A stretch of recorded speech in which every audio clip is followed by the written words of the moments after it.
మీరేం చేస్తున్నారు ఎరుగురు కనుక వీరిని క్షమించు అని పలికినటువంటి పుణ్యమూర్తి యేసు ప్రభువారు, దయగలిగిన దేవుడు, జాలి కలిగిన దేవుడు, నీ కొరకు నా కొరకు మరణించి సమాధి చేయబడి తిరిగి లేచినటువంటి యేసు ప్రభువారు ఎవరైనా ఉన్నారా?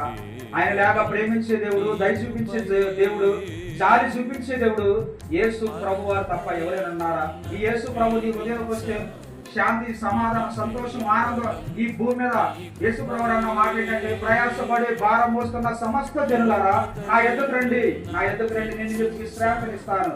ఎవరైతే ఈ జీవితం ఎందుకు నేను బ్రతుకుతున్నాను, ఎవరి వరకు బ్రతకాలి, ఎందుకని బ్రతకాలి అని ఎవరైతే దిగులతోనూ, వేదంతోనూ, బాధతోనూ ఉన్నారో ఇక్కడ ఈ సమయంలో నీకొక శుభవార్త.